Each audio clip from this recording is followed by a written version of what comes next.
आपके जितने भी क्वेरीज हैं, जितने भी क्वेश्चंस हैं, आप यदि 10 ईयर्स की भी प्रैक्टिस करते हैं या अपने किसी रिफ्रेशर से भी देखते हैं, तो ये आपको नोट्स हेल्प करने वाले हैं। मैं आपको नोट्स इसके लिंक में भी प्रोवाइड करा दूंगा, लेकिन फिलहाल आप इसको बहुत ध्यान से समझिए, सुनिए, ताकि आपको पूरी क्लैरिटी हो जाए कि क्या है इस लेसन में और हमें किस तरह से उसके आंसर करने हैं। तो सबसे पहले मैंने यहाँ पर आपको देखें 2 हेडिंग लिखी है, कैरेक्टर स्केच और रिलेटेड इवेंट्स। मैंने आपसे पहले बता दिए थे, 3 कैरेक्टर्स मैंने आपको बता दिए थे,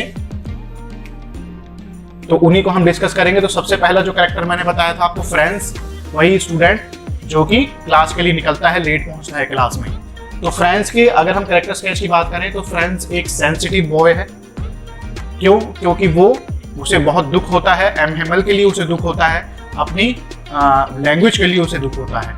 इसको सपोर्ट करने वाले इवेंट्स, क्योंकि 5 मार्क्स के आते हैं हमेशा कैरेक्टर स्केच, तो उसको सपोर्ट करने वाले इवेंट्स और 3 इवेंट से रिलेटेड क्वेश्चंस के आंसर। सबसे पहले मैंने जो पॉइंट आपके लिए लिया है, tempted to spend the warm and bright day outside.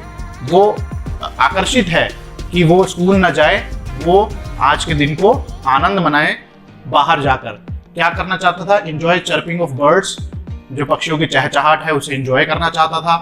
तो crowd in front of the bulletin board, वो देखता है कि जो है बुलेटिन बोर्ड के सामने बहुत भीड़ इकट्ठी हुई है और उसे पढ़ रहे हैं।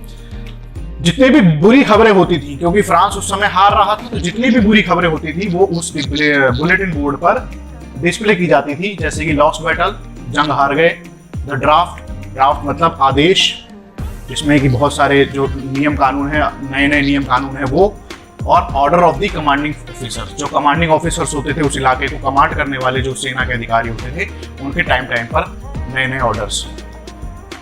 फिर वो क्यूरियोसिटी में, क्योंकि वो एक गुड ऑब्जर्वर भी है, तो वो समझ जाता है कि कोई बैड न्यूज़ ही है, तो वो आगे बढ़ता है, तेजी से कदम बढ़ाता है कि देखो मेरे स्कूल में तो कुछ ऐसा नहीं हो गया है। उन्हें बंद होने की आवाज़ नहीं थी, कोई बसल नहीं था, शोर शराबा नहीं था। और वो लास्ट में क्या दिखता है, एम हेमल जो है वो एक आयरन रूलर है जो टीचर के हाथ में रहता था एज एन इंडिकेटर, वो अपने बगल में दबाए उसे क्लास के चक्कर काट रहे हैं। तो यहाँ तक तो फ्रेंड्स का हम इवेंट्स को भी समझ गए हैं और उसके बिहेवियर को भी समझ गए, उसके कैरेक्टर स्केच को भी समझ गए हैं। अब हम बात करेंगे एम हेमल की, मिस्टर एम हेमल जो हमारे फ्रेंच के टीचर हैं।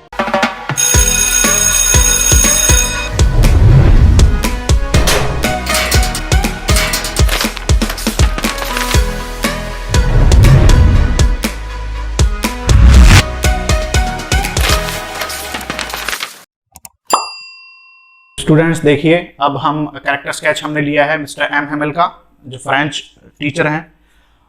उनका जो कैरेक्टर स्केच है उनमें जो उनकी फीचर्स हैं वो क्या हैं कि वो एक डिवोटेड एंड सिंसियर टीचर हैं। Devoted and sincere teacher means कि वो जैसे कि उनके फ्रेंड्स जो है नरेटर है, जैसे वो उन्हें डिस्क्राइब करता है उससे यही डिपिक्ट होता है कि वो एक डिवोटेड टीचर हैं। फ्रेंड्स अपने सब्जेक्ट के प्रति, अपनी लैंग्वेज के प्रति वो चाहते हैं कि बच्चे उसे अच्छे से सीखें और वो उसके लिए लगातार कंटिन्यूसली कोशिश करते हैं और कई बार सख्ती भी करते हैं। और सिंसियर हैं अपने काम में, रेगुलर रहते हैं, कोई उसमें कोताही नहीं बरतते हैं, किसी तरह की केयरलेसनेस नहीं दिखाते हैं। पैशनेट हैं, अपनी फ्रेंच लैंग्वेज को लेकर प्यार से भरे हुए, जुनून से भरे हुए एक व्यक्ति हैं अपनी लैंग्वेज को लेकर। Considers French most beautiful and logical language, वो अपनी क्लास के सामने इस बात को बोलते भी हैं कि जो फ्रेंच लैंग्वेज है दुनिया की सबसे सुंदर और लॉजिकल लैंग्वेज है। इसके जो प्रिंसिपल्स हैं वो easy to understand, easy to learn है। फिर पेट्रियोटिक हैं, इमोशनल हैं, देशभक्त हैं, क्योंकि लास्ट में वो विवे ला फ्रांस लिखते हैं, यानी कि लिव लॉन्ग फ्रांस, फ्रांस अमर रहे, फ्रांस हमेशा विजयी रहे। और इमोशनल भी हैं, क्योंकि लास्ट में दिखाते हैं कि जैसे कि उनके आंसू निकलने वाले होते हैं, उनसे बोला नहीं जाता, गला रुंध जाता है, और वो ये स्लोगन लिखकर क्लास को डिस्पर्स कर देते हैं। तो उसी से रिलेटेड अगर हम इवेंट्स देखें और जो क्वेश्चंस आते हैं उन क्वेश्चंस के आंसर्स में हम इनको यदि लिखें तो आई थिंक कि आप लोगों को किसी भी तरह की कोई दिक्कत नहीं होगी और एक अच्छा आंसर आप लिख सकेंगे। तो आप इसको नोट कर लीजिए, समझ लीजिए, नोट्स में आपको प्रोवाइड करा दूंगा।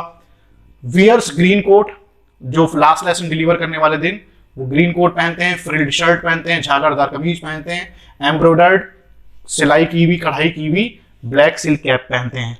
और फिर दूसरा नज़ारा जो है, नरेटर हमें क्या बताता है कि जो बैक बेंचेस हैं वो किससे भरी हुई है, विलेजर से भरी हुई है। विलेज पीपल आए हुए हैं, गांव के लोग स्पेशली उस लास्ट लेसन को अटेंड करने के लिए आए हुए हैं। तो वो चुपचाप बैठे हैं पीछे और ध्यान से मिस्टर एम हेमल की तरफ देख रहे हैं, उन्हें सुन रहे हैं। फिर लास्ट में जो एम हेमल है क्या कहते हैं, वो एक शिकायत करते हैं, क्योंकि वो पार्टिसिपल जब पूछते हैं मिस्टर उससे फ्रेंच से तो वो उसका आंसर नहीं कर पाता, तो वो उसे बैठने के लिए कहते हैं और अपनी बात कंटिन्यू करते हुए वो कहते हैं कि जो माँ बाप हैं, जो माता पिता हैं, अभिभावक हैं, उन्होंने कभी भी अपने बच्चों के पढ़ाई पर फोकस नहीं किया। वो हमेशा क्या करते थे, parents prefer to send their children to farms to earn money. Parents जो है वो ज्यादा प्रेफर करते थे, ज्यादा तरजीह देते थे इस बात पे कि बच्चे जो हैं उन्हें खेतों पर भेजा जाए काम करने के लिए, ताकि और ज्यादा पैसा कमाया जा सके बजाय पढ़ने के। फिर वो क्या कहते हैं, वो सिर्फ विलेजर्स पे ही नहीं रुकते, वो अपनी गलती को भी स्वीकार करते हैं। तो इमोशनल है, सिंसियर हैं, जो अपनी गलती को स्वीकार करे वो सिंसियर भी होता है। तो इसके सपोर्ट में आ गया, he himself sent them to water his flowers. वो अक्सर उन्हें भेज दिया करता था अपने पौधों में पानी देने के लिए। एंड गेव देम हॉलीडे, और उन्हें छुट्टी दे देता था when he wanted to go for fishing. जब वो मछली पकड़ने, फिशिंग करने के लिए जाया करता था तो उस टाइम पर वो बच्चों की छुट्टी कर दिया करता था। फिर आगे कहता है कि वही admires French language, beautiful and logical language कहता है। और लास्ट में अपना लेसन जो है वो डिलीवर करते हुए वो अपनी बात को कैसे खत्म करते हैं, विवेला फ्रांस लिखकर वो बात को खत्म करते हैं। तो ये कुछ मेन पॉइंट्स यदि आप मिस्टर एम हेमल से जोड़ देंगे तो एक अच्छा सा कैरेक्टर स्केच भी डेवलप हो जाएगा, और आपके मिस्टर एम हेमल से रिलेटेड और भी क्वेश्चंस के आप आंसर कर लेंगे यदि आप इनको रिटेन कर लेते हैं अपने माइंड में, इन पॉइंट्स को। अब अगला जो लास्ट में जो विलेजर्स हैं वो क्यों आते हैं, हम इसको डिस्कस करें तो बस 3-4 लाइनों की बात है, हम इसको भी डिस्कस कर लेते हैं विलेजर्स को।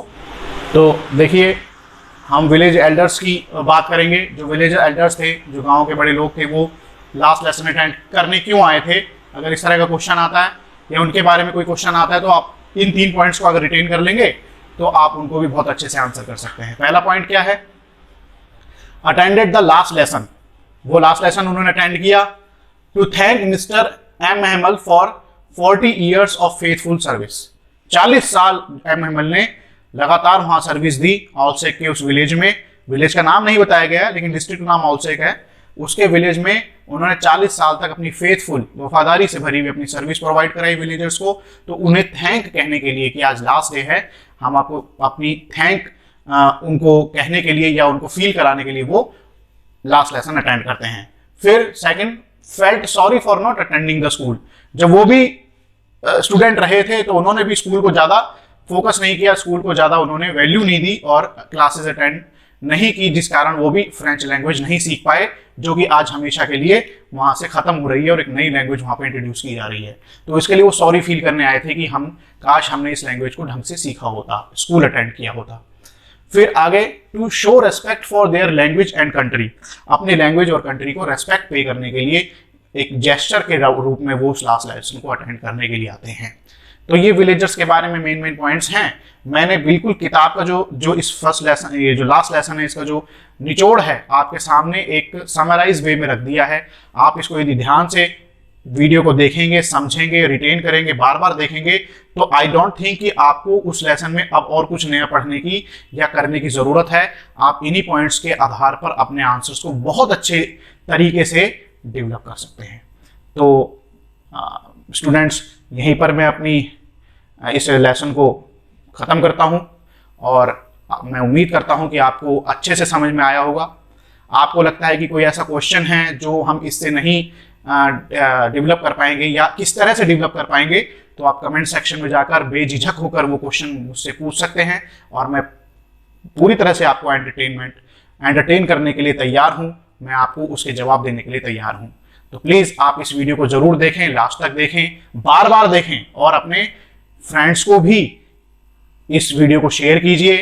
लॉकडाउन का समय है, आप लोग जो हैं घरों में बैठे हैं, तो बिल्कुल आइडियल मत बैठें, अपनी स्किल को डेवलप करें और तैयार रहें। हमेशा तैयार रहिए। Prepare for the best and ready for the worst. हमेशा ये एक इंग्लिश कहावत है कि हमेशा अच्छे की तैयारी कीजिए और बुरे के लिए हमेशा तैयार रहिए। कभी भी कुछ भी हो जाएगा अचानक से, तो अगर हम तैयार नहीं हैं तो हम उसे झेल नहीं पाएंगे। तो हमेशा अपने आप को तैयार रखिए। आप अपने घरों में हैं, सुरक्षित हैं, अपने घरों में ही रहिए और जो भी कोविड के प्रोटोकॉल्स हैं उसे फॉलो कीजिए और हमारी वीडियोस देखकर अपनी स्किल को डेवलप कीजिए। तो इसी मैसेज के साथ मैं अपनी बात खत्म करता हूँ। आई होप कि आपको वीडियो पसंद आई हो। पसंद आए तो कमेंट जरूर कीजिए, आपके कमेंट्स बहुत कम आते हैं, so please comment and share. Thank you very much.